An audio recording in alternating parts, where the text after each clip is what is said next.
The British royal family is mourning the loss of one of their own. Rosie Roche, the granddaughter of Princess Diana's uncle and a cousin of Prince William and Prince Harry, died at her home on July 14th, according to The Times. She was just 20 years old. No one could have predicted what was about to unfold at the family estate of Prince William's cousin, Rosie Roche. What began as a quiet day turned into a chilling discovery that no one could have imagined. Rosie, the 20-year-old granddaughter of Princess Diana's uncle, was found dead under bizarre and eerie circumstances. A firearm, suspiciously close to her body, was discovered by her own mother and sister. What they stumbled upon next would leave even the most seasoned investigators speechless. This isn't just any royal family tragedy. Rosie Roche's untimely death, within the confines of the grand family estate in Wiltshire, has more hidden layers than anyone realized. And as the investigation into her passing unfolds, shocking revelations have begun to surface. In this video, we'll peel back the layers of this unsettling mystery. What was found at the estate? What strange truths lie hidden beneath the surface of this tragedy? You'll want to stay tuned as we explore the deeper, darker story that no one was prepared for. The discovery at the estate. The Roche family estate in Norton, a tranquil village nestled in the countryside of Wiltshire, had always exuded the quiet grace associated with old aristocracy. Surrounded by open fields and tucked far from the chaos of city life, it was the kind of place where summers passed slowly and the walls held stories. Among those stories was the legacy of the Spencer Roche family, a lineage tied to the heart of the British monarchy. Rosie Roche, granddaughter of Princess Diana's uncle, Edmund Roche, the 5th Baron Fermoy, carried this legacy as part of her identity, though she rarely seemed defined by it. Rosie was not a household royal name. She lived a life that felt almost refreshingly normal for someone so intimately linked to the crown. At 20 years old, she was in her first year studying English literature at Durham University, having graduated from the prestigious St. Mary's Calne School. Her love for books and poetry was matched only by her affection for animals, something that led her to create a program called UniDog, a sweet, homespun initiative connecting students missing their pets with local dog owners around Durham.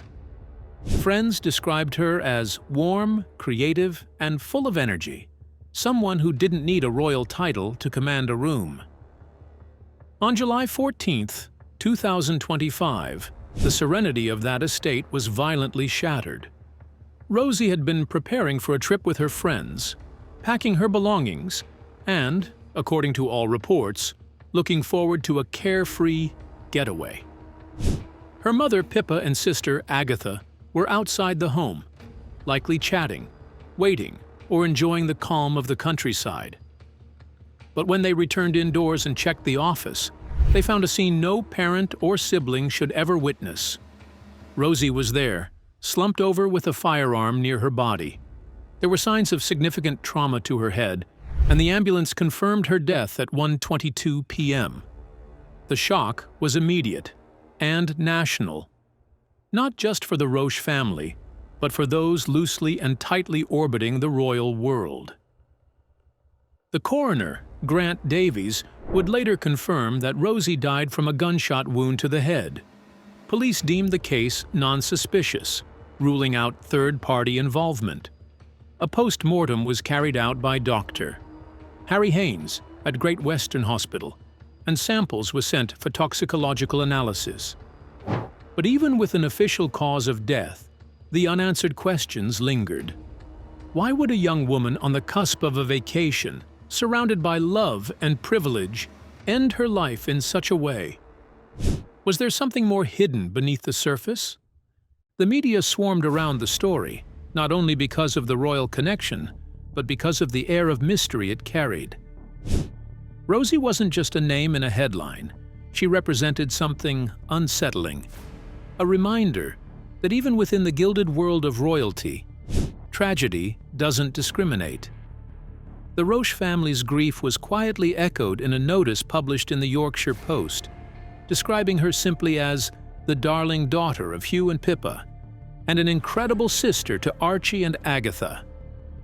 It was a painfully human obituary for someone born into an inhuman level of public scrutiny. This was just the beginning.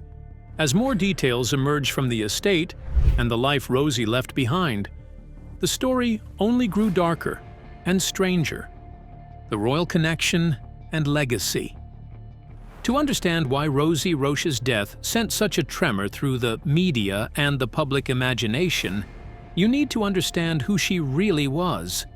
Not just a university student or a dog lover, but a living thread in the grand tapestry of the British royal family.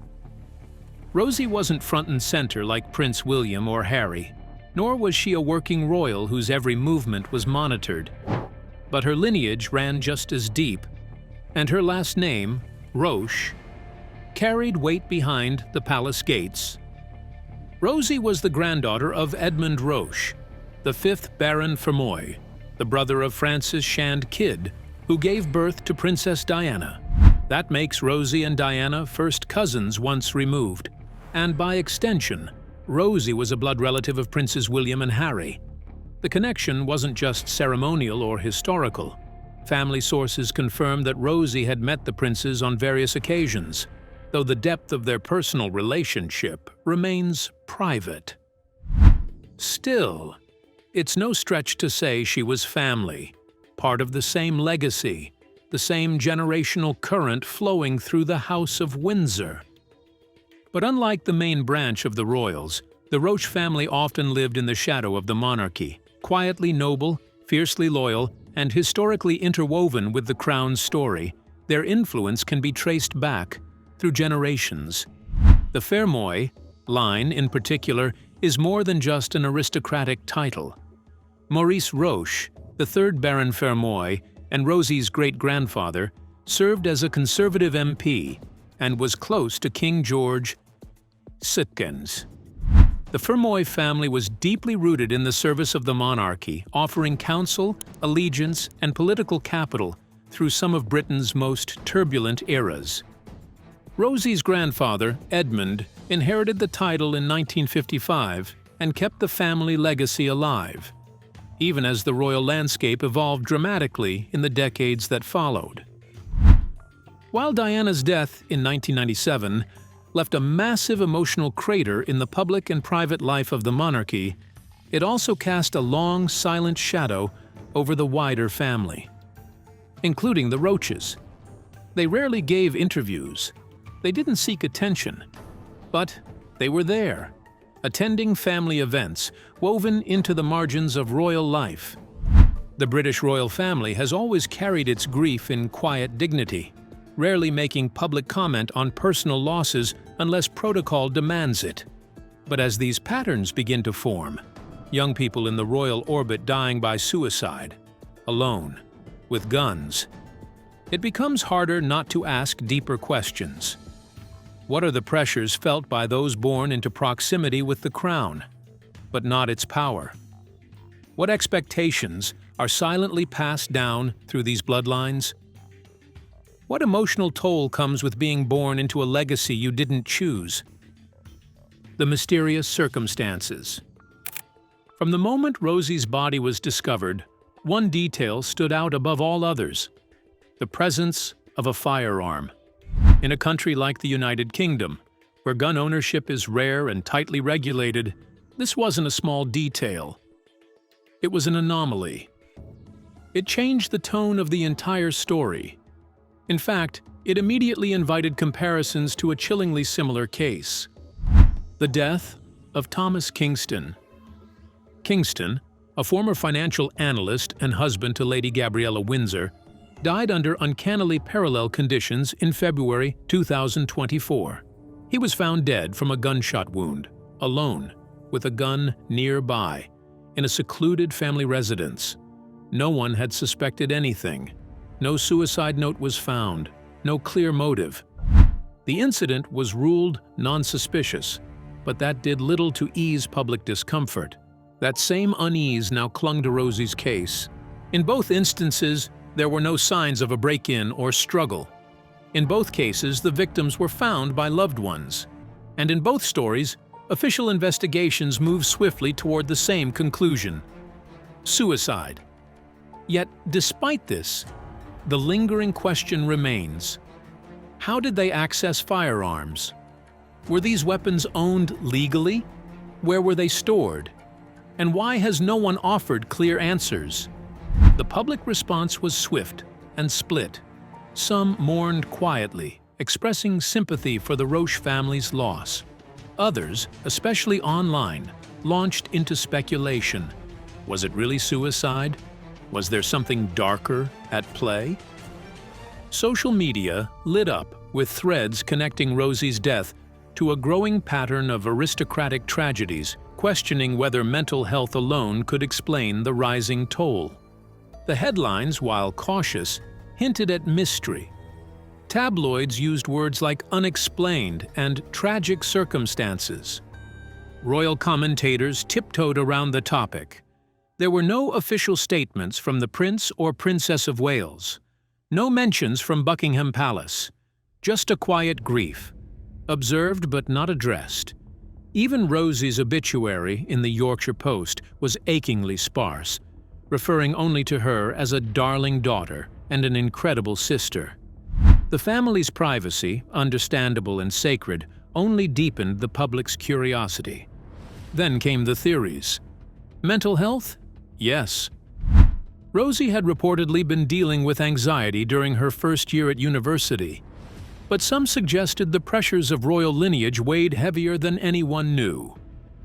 Others wondered whether the firearm had belonged to a family member and was simply unsecured, a tragic accident waiting to happen. More fringe voices, however, leaned into the conspiratorial, suggesting cover-ups, secrets, or royal scandal.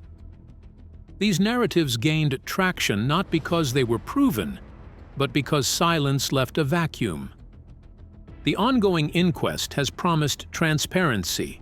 Toxicology reports are being conducted. Investigators have confirmed no evidence of foul play. But when the victims are this young, this connected, and the circumstances this eerily similar to past tragedies, certainty becomes a fragile thing. As the investigation unfolds, all eyes remain on Wiltshire. But some answers, it seems, may never fully emerge from behind the royal veil. The personal struggles and depression. Behind every royal facade lies a human being, flawed, overwhelmed, and often silenced by tradition. Rosie Roche, though not a frontline royal, was undeniably part of the machine that rarely permits weakness. And, as the public reels from the suddenness of her passing, many are beginning to ask, what pressure, what private storm could have pushed someone so young, so connected, to such a devastating end? Rosie was just 19, a university student, a cousin to Princes William and Harry. But the more you understand about life within the extended royal orbit, the more you realize that the burden of visibility doesn't only fall on those in the limelight. Even from the shadows, the crown casts a long, heavy silhouette. There are expectations, spoken and unspoken, to be graceful, to be charitable, to uphold centuries of image, even if your name isn't printed on postcards. In that world, to struggle internally is not just difficult, it's disallowed. Rosie was known to have experienced mental health challenges in her first year of university. Friends and family described her as sensitive, highly empathetic, and deeply affected by the world around her. She had thrown herself into volunteer causes, including Unidog, an organization dedicated to mental health and therapy dogs, a gesture that now feels tragically symbolic. Here was a young woman seeking to ease the emotional pain of others, while perhaps grappling with unspoken pain of her own. The tragedy echoes eerily with the case of Thomas Kingston, who was also connected to the royal family by marriage. Kingston had reportedly been taking antidepressants and had experienced significant emotional distress in the lead-up to his death. His passing was sudden, unexplained, and like Rosie's, it was eventually ruled a suicide by gunshot. No suicide note, no clear pattern, just silence, speculation, and sorrow. In both cases, the victim's proximity to the royal family raises uncomfortable questions. Does the aristocratic environment, steeped in formality, emotional repression, and historic weight, leave enough room for vulnerability? Can mental health be openly addressed in circles where stoicism is prized over self-expression? Or do these individuals become casualties of a system that has never quite evolved to support its own? It's worth remembering that the British royal family has only recently begun to speak more openly about mental health. Prince William and Prince Harry have been advocates, especially through initiatives like Heads Together. But even their advocacy is often confined to structured campaigns, PR-safe interviews, and controlled narratives. What happens when the pain is unfiltered, when someone like Rosie or Thomas breaks beneath it? The response, historically, is silence, or worse, erasure. This is the paradox of the monarchy. Publicly, it supports mental health awareness. Privately, it struggles to confront it. For generations, royals have been trained to keep calm and carry on, to maintain composure no matter the storm. But as more deaths like Rosie's surface, the cracks in that approach are becoming impossible to ignore. It's not enough to light candles or issue one-sentence condolences. Rosie's death forces a deeper reckoning. Because while the palaces may be gilded, the people inside are not immune to despair. And when that despair is hidden, when it's treated as a weakness rather than a wound, the consequences can be catastrophic. The missing pieces and family secrets. For a family so steeped in legacy and precision, the inconsistencies in both Rosie Roche's and Thomas Kingston's cases are hard to ignore. In the aftermath of Rosie's death, the public was told very little. Just that a firearm was found near her body, and that the incident was not suspicious. But as journalists dug deeper, a troubling pattern emerged. Details went missing. Autopsy findings were delayed. The origin of the weapon was never clarified. And most eerily of all, there seemed to be a lack of official documentation that matched the gravity of the event. The same unsettling opacity surrounded Thomas Kingston's case. A prominent figure married to Lady Gabriella Windsor, Kingston's death was initially reported as unexpected and tragic. But as media inquiries intensified, pieces of the puzzle began to disappear. Reports about antidepressant use were walked back. The location of the firearm was vaguely described. Even timelines were adjusted subtly across various outlets. It was never declared a cover-up, but something about it didn't feel like the full truth either. In both instances, the control of narrative seemed more important than clarity. And this too has a precedent. The British royal family has a long history of managing scandal through silence or suppression. From the sudden disappearance of documents related to Princess Margaret's troubled personal life, to the never quite explained events surrounding Prince Andrew's legal battles, the pattern is familiar. Information is tightly held, records are lost, inquests are delayed or softened, and the public, for the most part, is left with sanitized versions of events. So when evidence in Rosie's case seems to vanish or remain undisclosed, suspicion naturally follows. Who had access to the firearm? Was it legally registered? Were there prior indications of emotional instability that were ignored or hidden?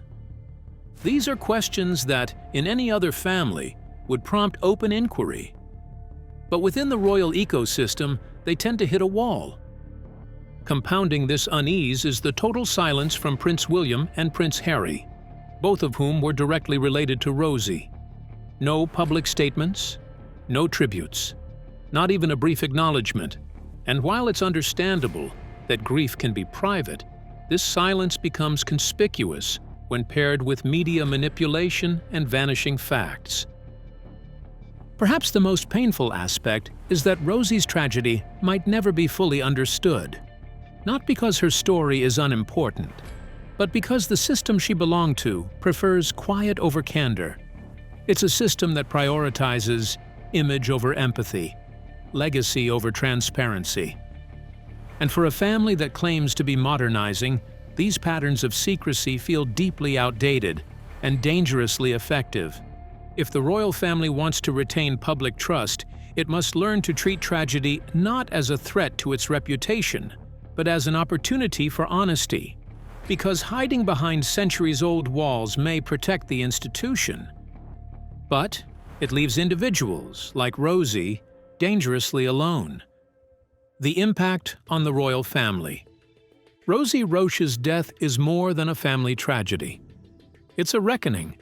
In an era when mental health awareness is growing, the silence and secrecy surrounding Rosie's final moments feel like echoes from a bygone age, and yet they persist, whispering through Buckingham Palace walls, lingering in media, statements too cautious to offend, and hanging over a family that still struggles to find a voice when it matters most. For the immediate family, the grief is raw and consuming. But for the royal family as a whole, this loss is a warning. Because if even those within the institution, connected by blood, tradition, and resources, cannot escape the pull of isolation and despair, then what hope is there for others looking in from the outside? This tragedy could mark a turning point, a moment when the royal family chooses not to retreat behind protocol, but to face its generational wounds. It could become the catalyst for real, visible change in how mental health is supported, especially among young royals and aristocrats, quietly struggling with the crushing weight of legacy. There will be calls for better mental health services, more transparency, and perhaps most importantly, less stigma. But will they be heard? Or will Rosie's story, like so many others, fade into the archive of quiet royal heartbreaks? In the end, the real question is not what happened. It's what happens next. Will the royal family continue to treat pain like a public relations problem, or will they finally let their humanity lead? Because grief demands more than condolences. It demands change. And somewhere, beyond the tabloids and the tributes, that's what Rosie Roche deserves. If this story moved you, or made you question what lies beneath the surface of royal headlines, don't scroll past. Subscribe for more deep dives into the untold, the hidden, and the haunting truths behind power, legacy, and loss. Because sometimes the most important stories are the ones no one wants told, and we're here to tell them.